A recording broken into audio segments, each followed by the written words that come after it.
you to the annual conference of Bangladesh Public Health Association. Ladies and gentlemen, we have with us Professor J.M. Hannan. He will be with us as co-chair of this session. He is currently as the Dean, School of Pharmacy and Public Health, Independent University of Bangladesh. And already I have given you the introduction to the moderator of this session. I would like to request our co-chair of this session, Professor J.M. Hannan. He will wrap up the session, and he will also will be engaged with the question and answer sessions. Will moderate that part.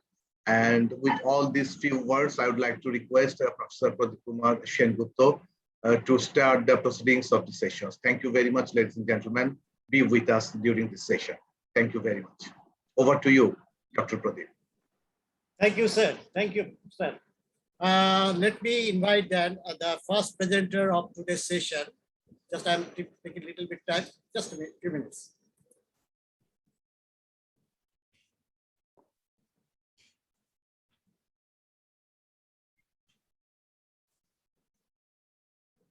Okay. The first paper will be presented by Alisa Foma. Alisa Foma. She is working in the Department of Psychiatry, Physiotherapy, and Early Intervention, Medical University of Lublin, Poland. And her title is the use of dietary supplements by Polish and Bengali students a way of coping with emotional distress during the COVID-19 pandemic, a comparative study. So I'm sharing the presentation for her. Is it visible? Hello? Not yet. Not yet.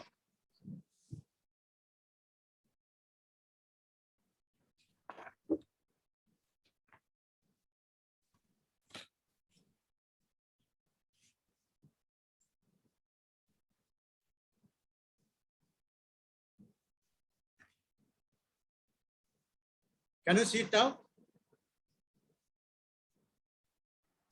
Yes, we can see the screen. Okay. Okay. Yes, please.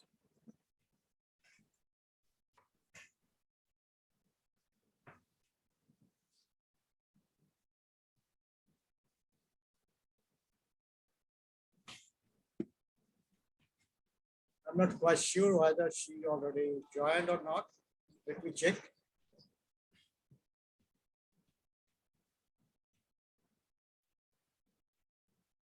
I think she's not with us.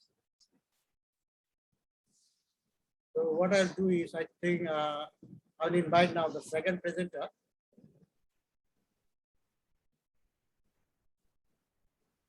As she's joining outside of Bangladesh, she might have some technical difficulties. I'm not sure exactly what is happening with her.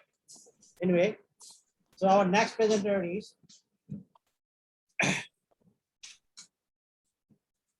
Razaul K. Ripan from University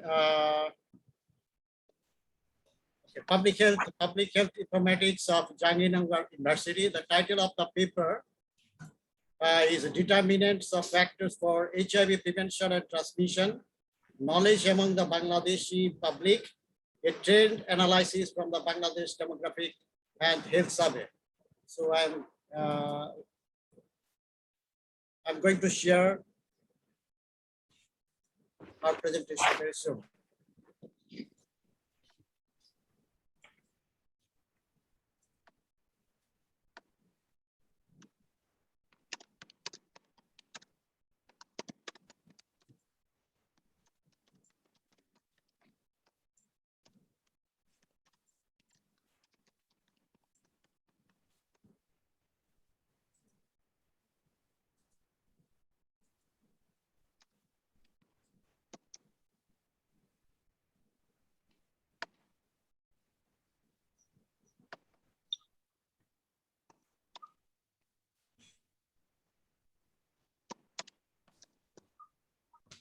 Can you see the slides?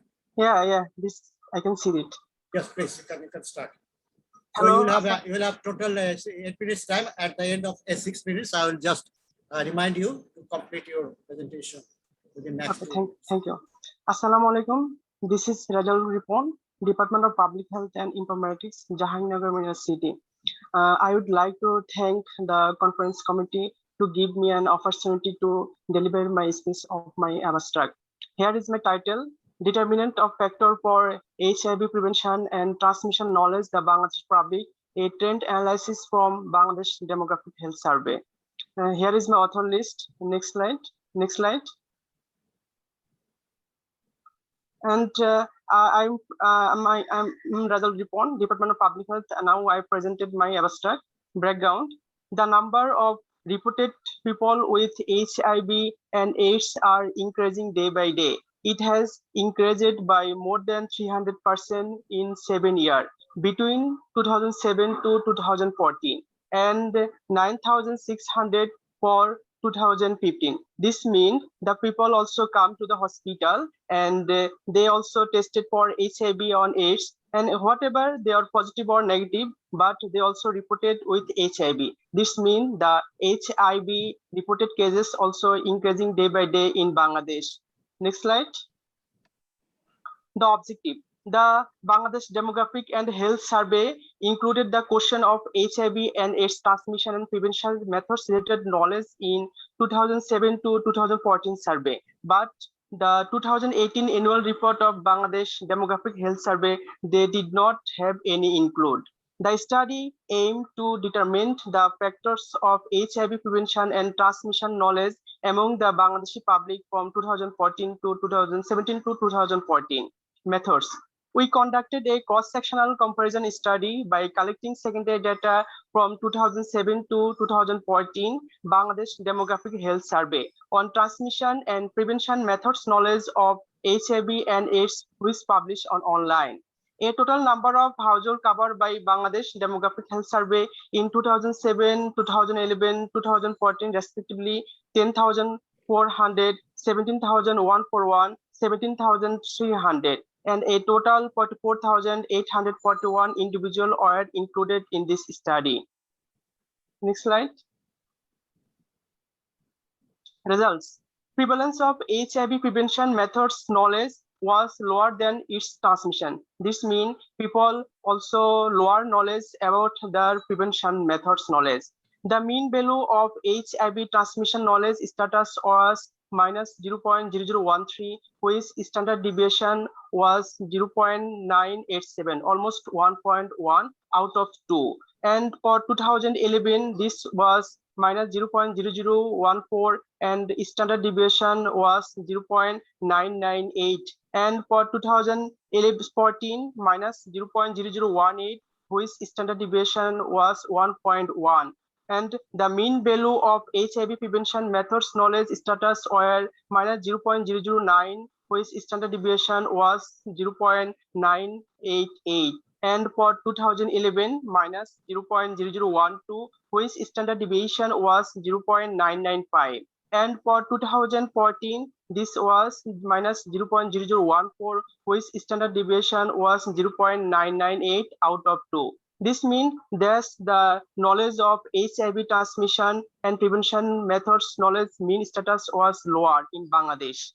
Next, the significant association with knowledge status of HIV prevention and transmission for 2014 were wealth index, region, highest education, type of residence, and for 2011 wealth index, highest education, type of residence, and for 2014 that were age, sex, wealth index, highest education, and type of index. That show that the highest education and wealth index variable are significant variable for all year. That means the highest education and highest education and wealth index, and this also influence in our knowledge of HIV prevention and transmission.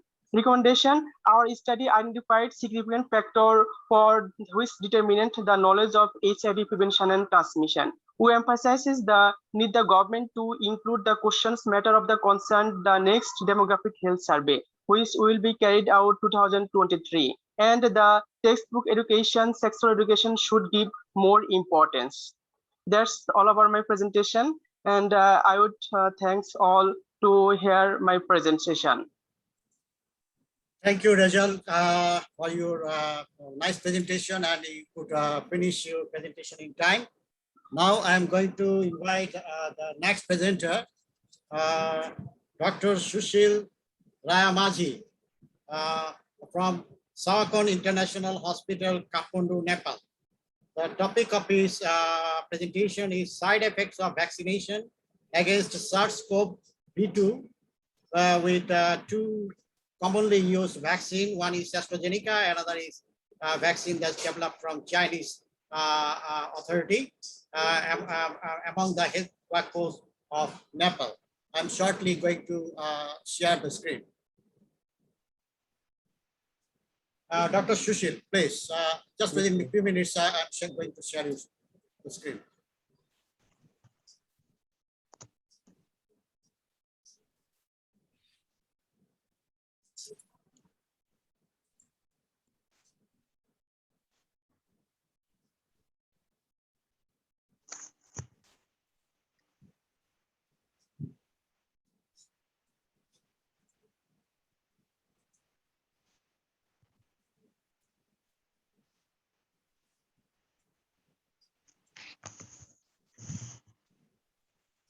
Good afternoon, distinguished chief guest, moderators, speakers, ladies and gentlemen. First of all, I would like to express my heartfelt thanks and gratitude to the organizer, host, plenary, and featured speakers, as well as presenters in this conference with the theme of Health Systems Strengthening Solutions for Tomorrow. It's a great pleasure and honor for me to present my abstract in Annual Conference of Public Health Association of Bangladesh. I would like to briefly introduce myself. I'm a graduate of Rajshahi Medical College, and I'm currently working as a medical officer in Sawakon International Hospital in Kathmandu. Now I would like to begin my presentation. So as we all know, vaccination against SARS-CoV-2, or known as COVID-19, is the leading strategy to combat this deadly pandemic of COVID-19. And several vaccines have been deployed for mass vaccination worldwide. And as we all know, vaccines are not free from adverse events, and reported trials also, as well as the real world data, shows that almost 22% of BNT16B2 vaccine recipients and the 34% of CHAD vaccine, that is Covishield vaccines recipients of the UK, reported at least one systemic symptoms. Okay, let us go to the rationale. There is hardly any data on the real world side effects of the vaccine side effects among our Southeast Asian population.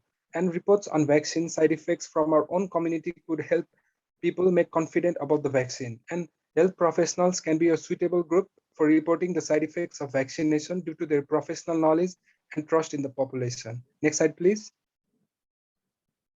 The objective of this study was to report the local and systemic adverse event following immunization with CHAD vaccine, that is Covishield, and BPIBP, that is varicella vaccine, deployed among healthcare professionals of Nepal. Next slide, please. So next slide, please.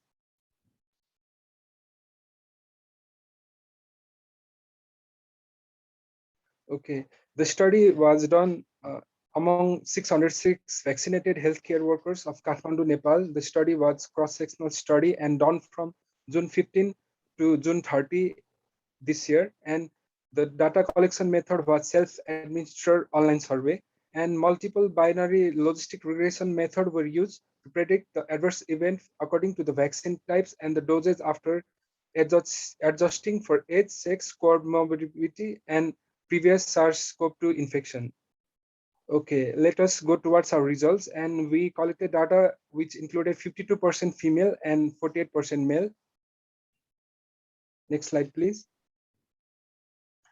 And our study population took BPIBP, that is varicella vaccine, among 46%, and the Covishield was taken by 54% of our study population.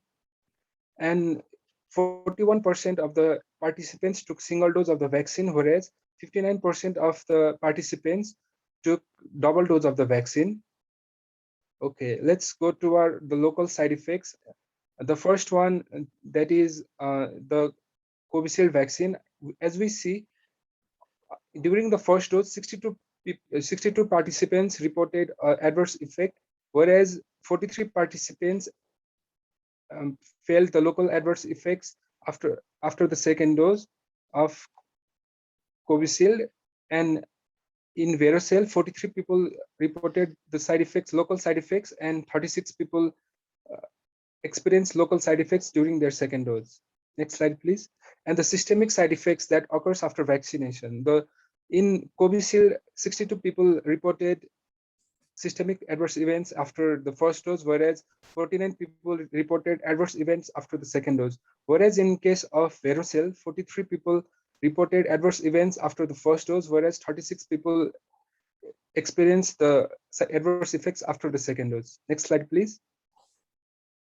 And we have done the survey so that we could calculate what were the adverse events that were felt by the participants, and it was reported that pain to the injection area was the highest among the side effects, whereas swelling, it's followed by swelling, tenderness, warmth, redness, itchiness, and few people also felt swollen armpit glands. Next slide, please.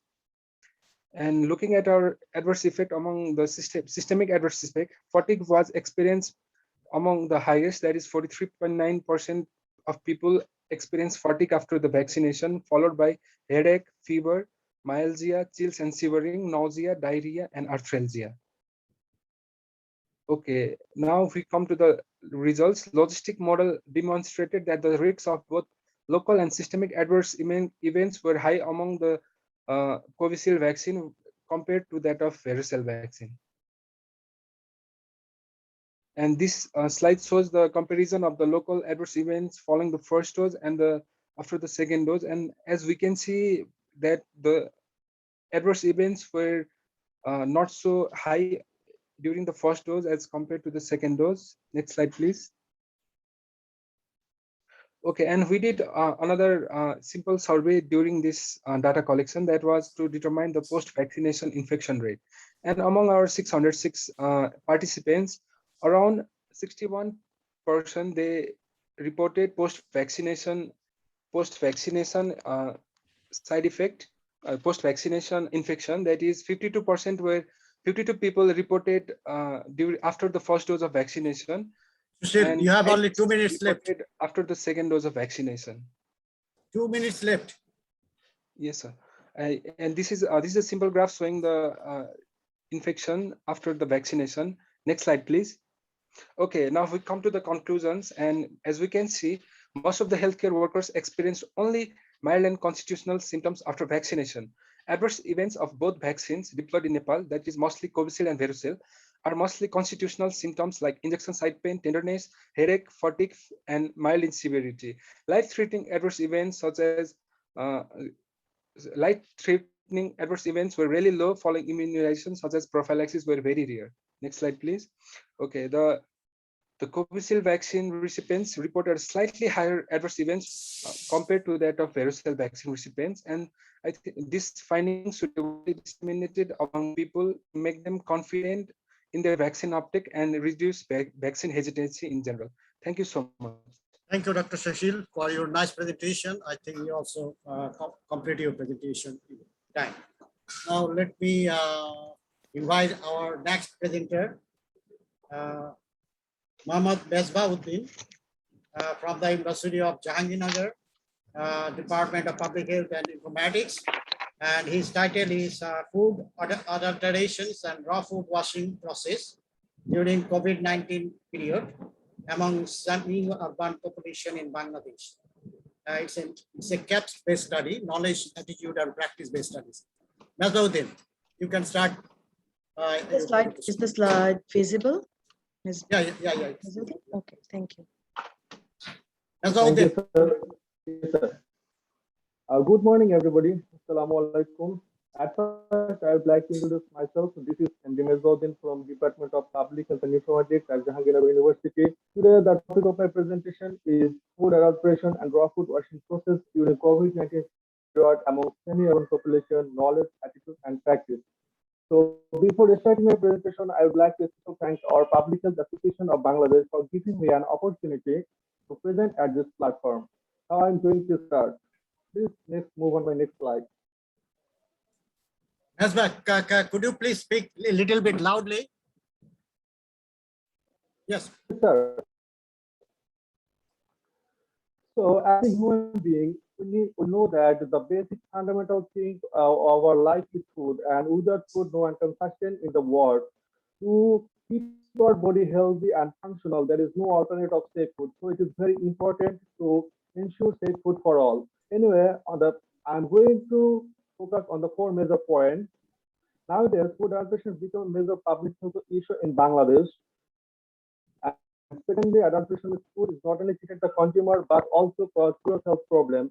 And it was reported approximately 57% of people have developed health problems.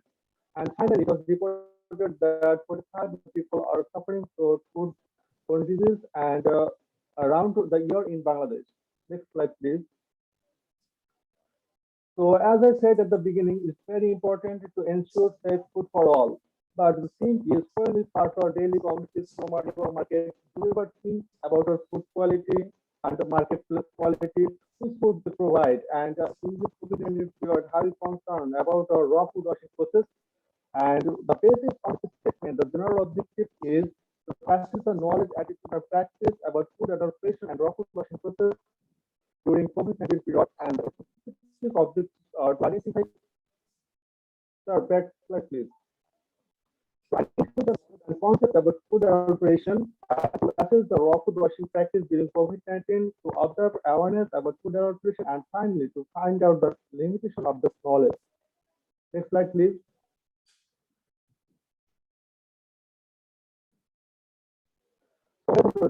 It was the first section study in Ampilu to that Bollywood data where on 87 sample was enrolled, where all age of population among male and female were participated, and data was collected through the survey method by a closed-ended questionnaire, and data was analyzed by SPSS and Excel software.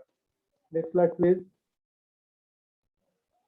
And here is the sample for calculation technique. First of all, we calculate the sample for infinite population, and after that, on the basis of infinite population, we calculate the finite population sample size. Okay, skip and this slide. On 87.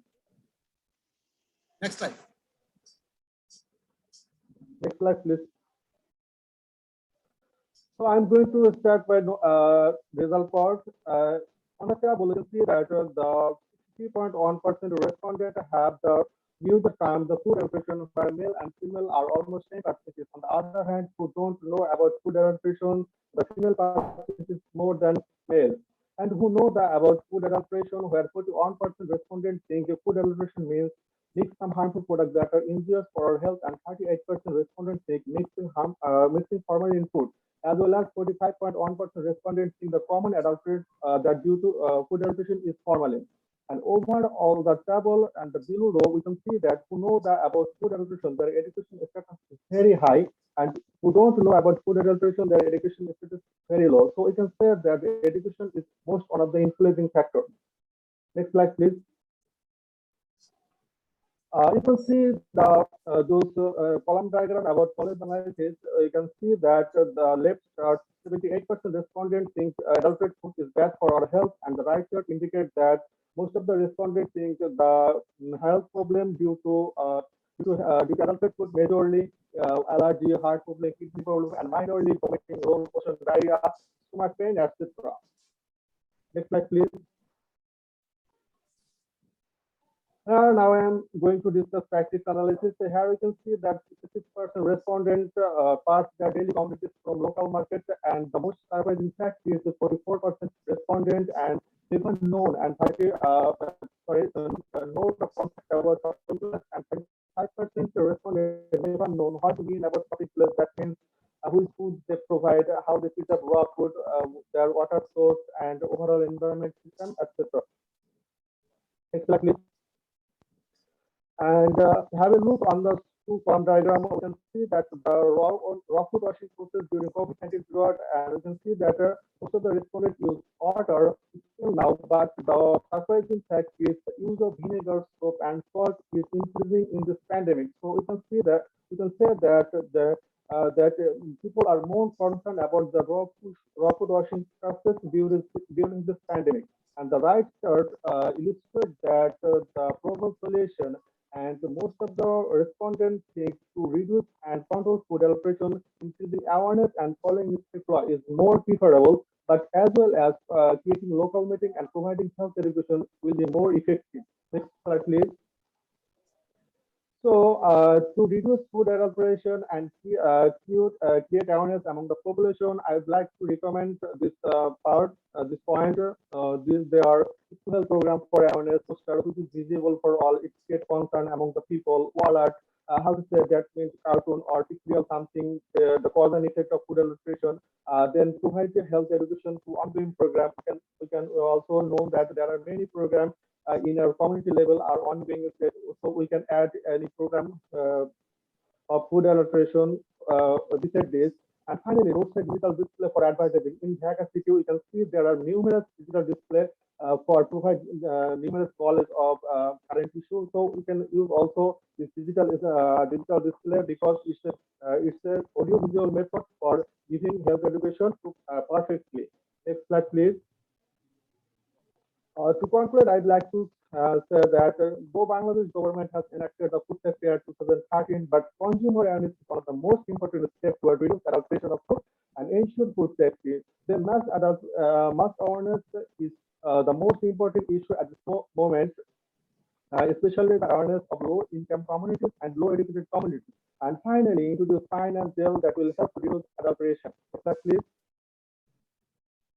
And that's all of my presentation. Thank you so much for your attention. Thank you, Mohammed Mesbauddin. You also complete your presentation in time. Now I'm going to invite the next presenter, Mohammed Ruhul Amin from National Institute of Prevention and Social Medicine. And his topic is anxiety and related factors among supporting staff in dedicated COVID hospital. Ruhul Amin, please. Yes, sir. Can you hear me? Yes, we can hear you. Can you see the slide? Not yet, sir. Just a minute, few minutes. Yeah. Can you see now? Yes, sir. Yes, Assalamu alaikum, everyone. I am Dr. Mohammed Ruhul Amin, and I'm here to present anxiety and related factors among the supporting staff in dedicated COVID-19 hospitals. Next slide, please. And we all know that COVID-19 is an emerging viral, infectious, and severe acute respiratory disease, which is caused by the novel coronavirus. Stressful situations involving high-risk interaction with sick individuals were frequent sources of mental stress. The unrelenting stress on supporting personnel may cause anxiety, fear, post-traumatic stress disorder symptoms, mental distress, depression, worry about viral exposure to loved ones. Next, please. Next slide, please. My main objective was to assess the level of anxiety and related factors among the supporting staff in dedicated COVID-19 hospitals. And the specific objectives are to assess the level of anxiety among the supporting staff, to find out the factors relating to anxiety, and as well as to determine the socio-demographic characteristics among the supporting staff. Next, please. My study was a cross-sectional study, and I have collected data from 4 different places like Dhaka Medical College Hospital, Mugda Medical College, Kurmitola General Hospital, Kuwait Mitri Hospital, which providing outdoor indoor care to the patients with COVID-19. The study period was around 1 year, and I have collected data from supporting staff like clinical staff as ward boy, AYA cleaner, and non-clinical staff like security guard, driver, liftman, office staff, and the trolleyman. At previous slide, please. At 95% confidence interval, my prevalence was 27.5%, and my desired sample size was 337. And I have collected data through face-to-face interview by the convenience sampling technique. And written informed consent was taken from each of the respondents. Next, please. As you can see, according to the general anxiety scale, the level was 0 to 9 was minimal to mild anxiety, 10 to 14 was moderate anxiety, and 15 to 21 severe anxiety. In this study, I found 9.5% have severe anxiety, 13.9% have moderate anxiety, and 76.6% have minimal to mild anxiety. Next, please. Here you can see most of the participants are around 28 to 37 years of age, and most of them have completed their class 12 and above. Next, please. In my study, we have found around 28.2% have 26.1% have chronic disease. Among them, 51.3% have bronchial asthma, 21.1% have diabetes, and rest of that hypertension and COPD. Among the 337 participants, around 26.2% have got the training. In that case, most of them got the PP related instead of corona related. Next, please. Here you can see most of the participants have experienced more than 5 years. Next, please. Now, the anxiety level were statistical significant with gender, type of family, provision of PP supply, supply of food and vegetables, presence of any special condition, as I mentioned earlier, like diabetes, bronchial asthma, hypertension, as well as many patients have sleep disturbances and trouble as a result of sleep disturbances. Next, please. So the research showed that among the 337 participants, 258 individuals reported minimal to mild anxiety, 47 have moderate anxiety, and 32 have severe anxiety. And this research hopes to contribute to the current knowledge of the supporting staff of the mental health during the COVID-19 pandemic to identify the individual prone to psychological disorders from different groups and layers of the supporting staff, so that with appropriate psychological strategies, techniques, interventions, the supporting staff mental health can be preserved. Next, please. So what should we do? All the medical personnel should be trained in the novel coronavirus diagnostic and treatment plan. Providers may benefit from anxiety coping strategies and sleep improvement programs. Services for supporting employees should include anxiety reduction counseling and mental health screening. It is very much important to include the mental health screening and counseling. Increasing job management and reward while reducing job demands and workload may help safeguard of the medical personnel. And as there is least studies have done on the mental health of the supporting staff, so more and more research should be done on the mental health of the supporting staff in all the designated COVID-19 hospital. As I have done only for the COVID-19 dedicated hospital, so more generalizable and all the COVID-19 hospitals should be included and mental health of the supporting staff should be seen. Next, please. That was my presentation, and here is my co-authors. Thank you. Thank you all.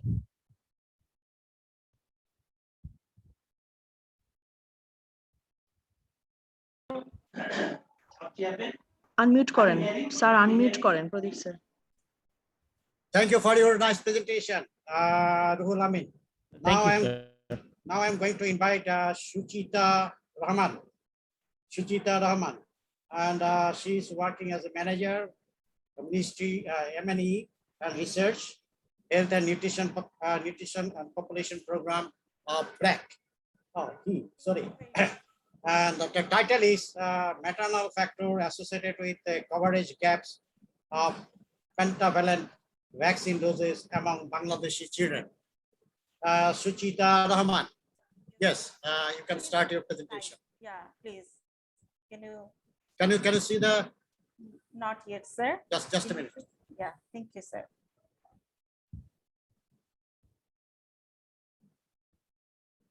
Yes, sir, it's visible.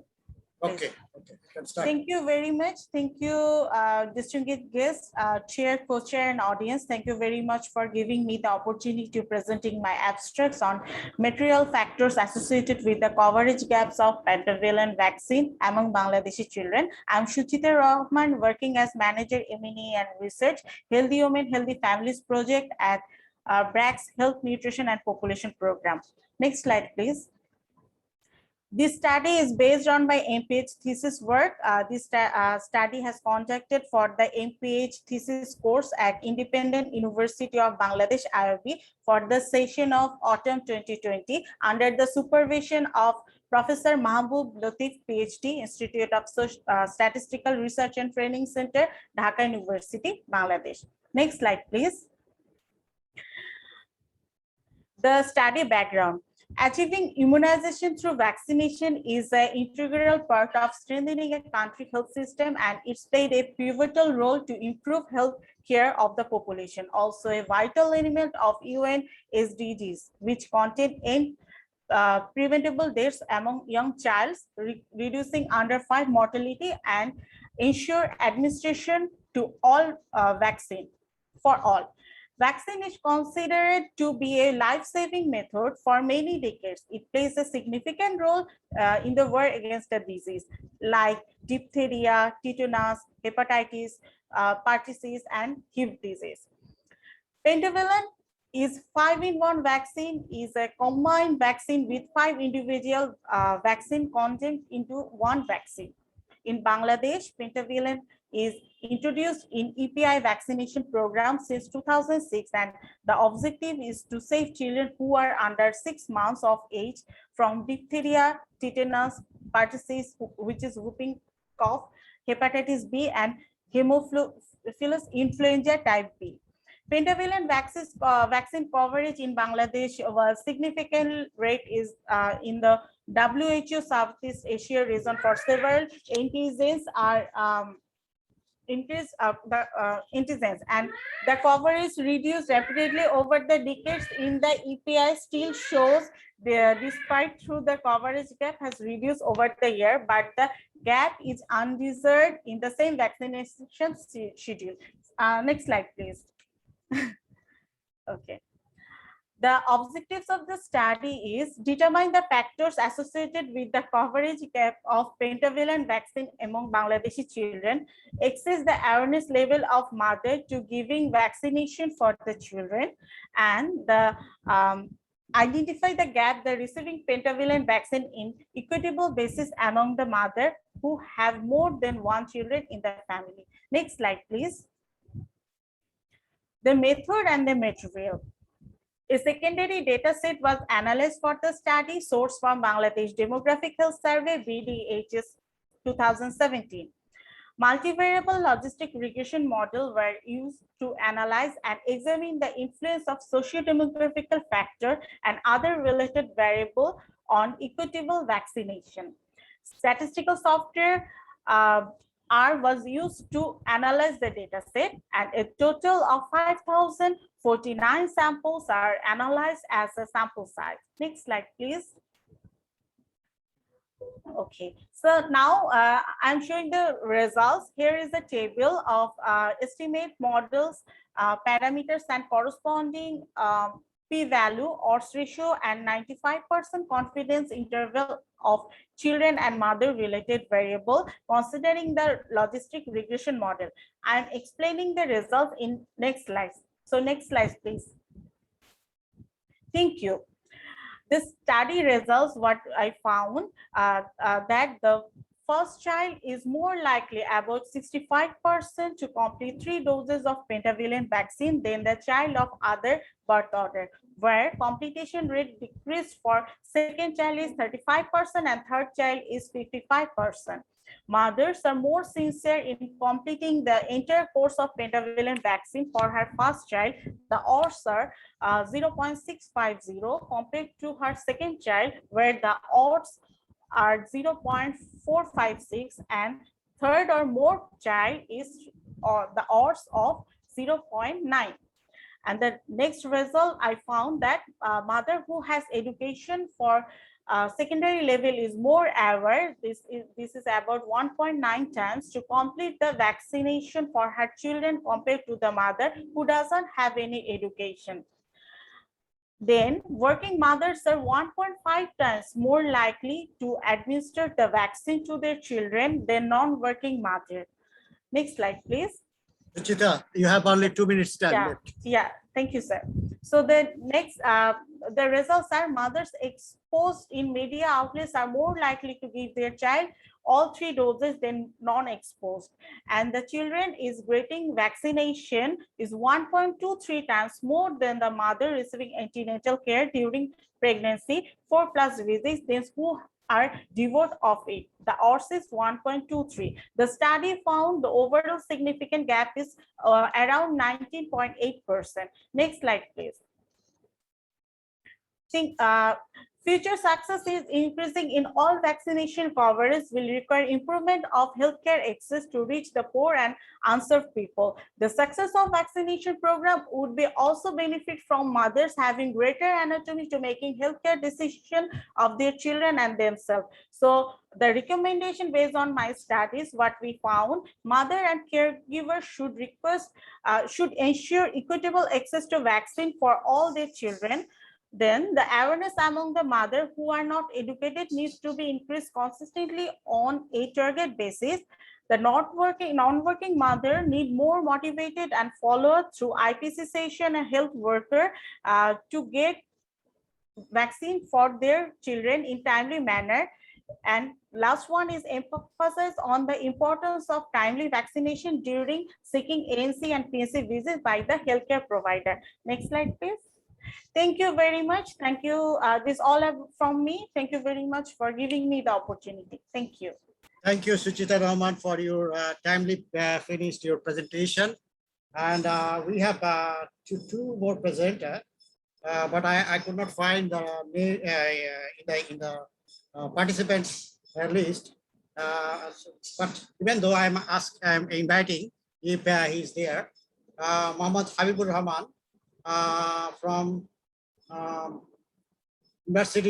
People's University of Bangladesh. Habibur Rahman from People's University of Bangladesh. If you are there, please you can join. And the title of his paper is Community Engagement Through Conjoint Practice of Social Worker and Public Health Approaches Can Fight COVID-19, a Bangladesh Perspective. Habibur Rahman, are you there?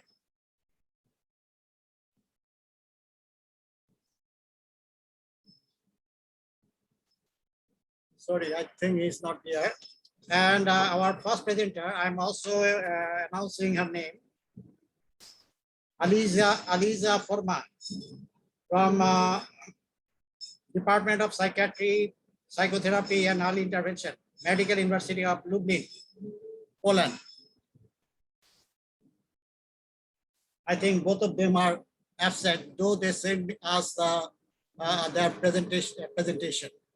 So if there is no other presenter in the session, now let me invite again Chair Professor Muhammad Nazmul Islam sir for conducting the question and answer session.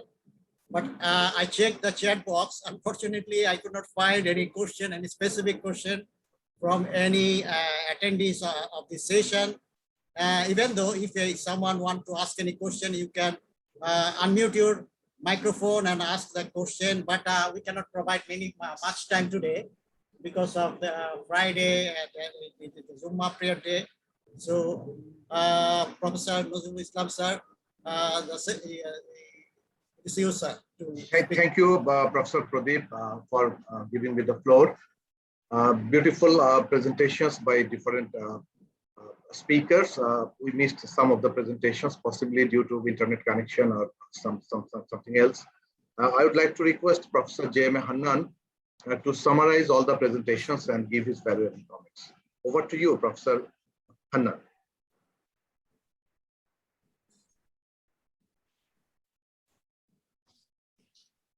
Thank you. Thank you, Professor Nazmul Islam. I thank all the presenter for your participation and presentation. All your presentations have been very informative and innovative, and I believe this knowledge will contribute to the field of public health. Our first presenter, Ms. Aliza Forma, is absent today.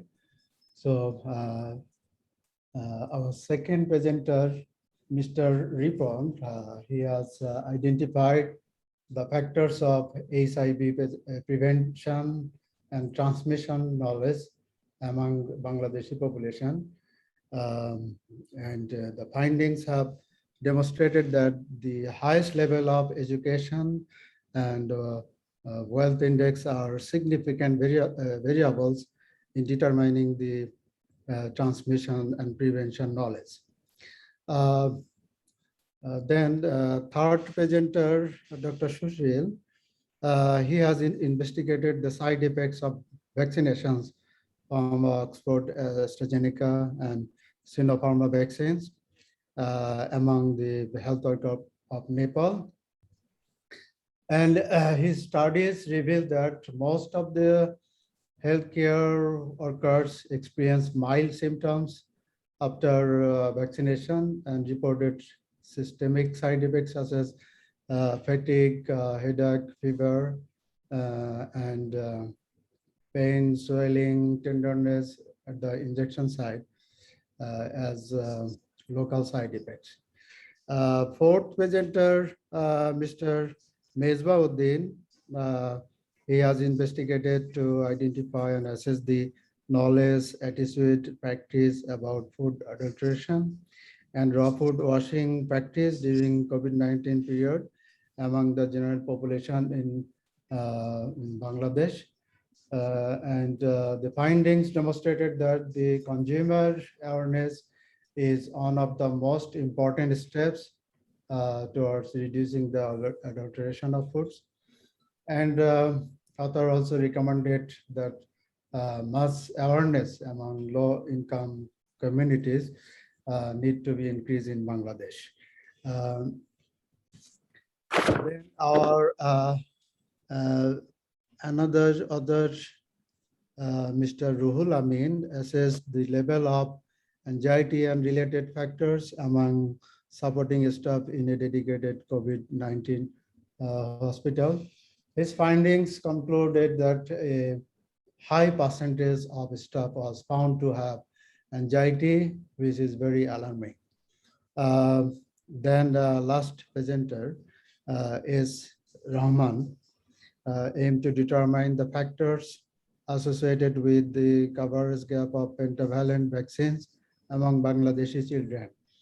And her findings summarize that the pentavalent vaccination coverage among children is greatly influenced by the mother's demographic, lifestyle, the behavioral patterns.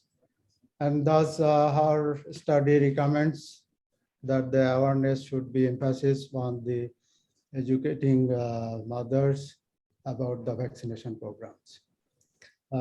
We sincerely hope that the audience have enjoyed attending this webinar as much as we have enjoyed presenting it to you all.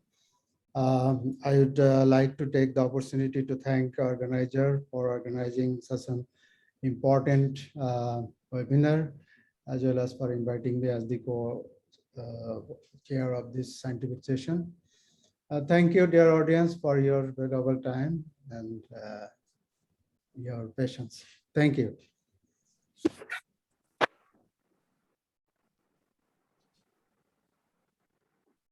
Thank you, Professor Hannan, for your beautiful wrap-up.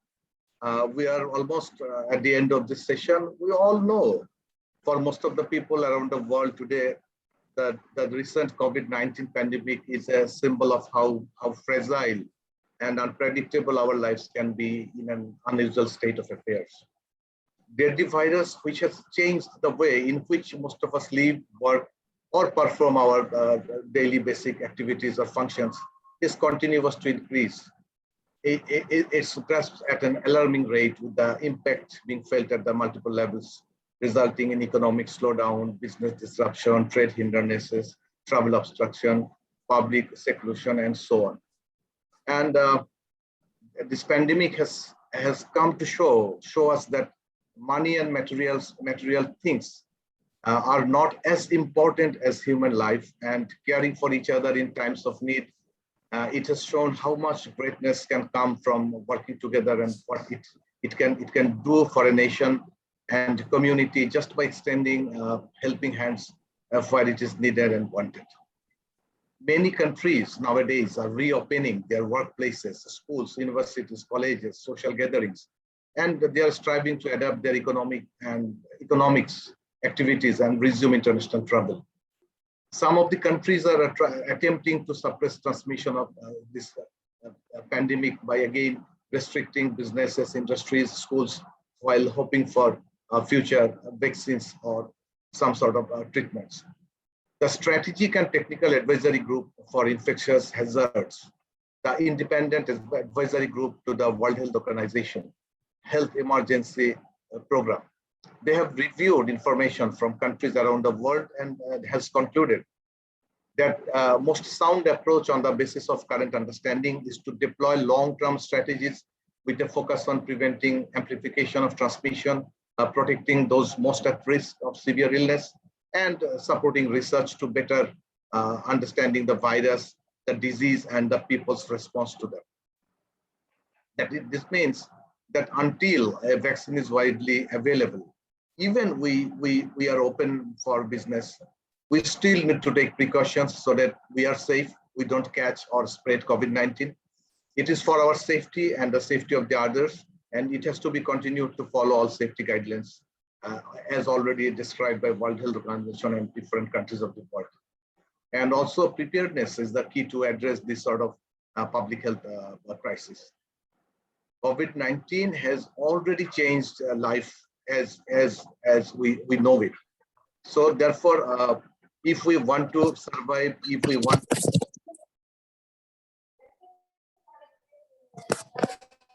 vaccination as well as non-therapeutic measures, interventions to control the spread of the virus, we need to engage the community, risk communication, multi-sectoral cooperation, more allocation of resources for research and capacity building, as well as to give importance to the basic needs of the country.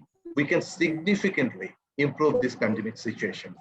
At the end, I would like to take the privilege to it's a pleasure to extend my heartfelt thanks and gratitude to the organizers who have invited me and my colleagues to this beautiful occasion.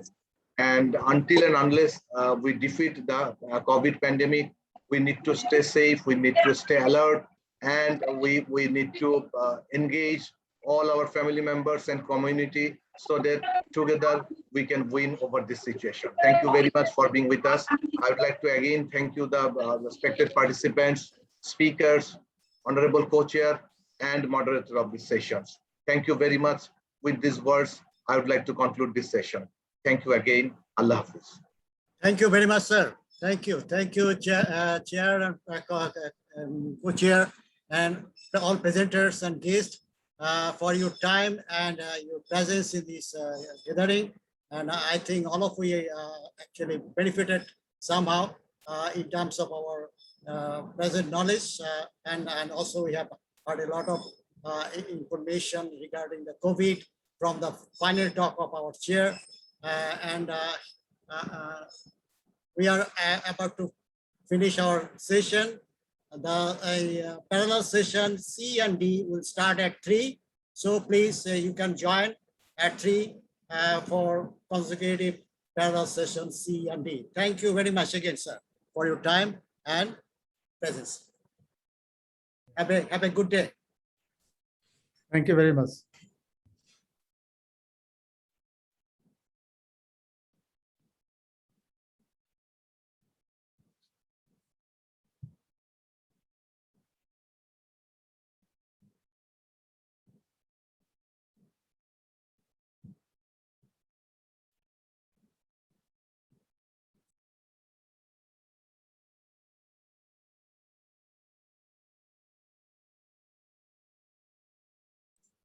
We can leave. We can leave. Next session আপনার 3টা থেকে শুরু হবে। আপনাদের link দেওয়া আছে সম্ভবত, আপনারা যারা যারা জয়েন করতে চান প্যারালালি সি এবং ডি দুটেই চলবে 3টা থেকে। ওকে, এবং কালকে আবার আমাদের প্ল্যানারি সেশন আছে সকালে 10টায় এবং আরেকটা সায়েন্টিফিক সেশন আছে 11:30 থেকে। ওকে, বাই।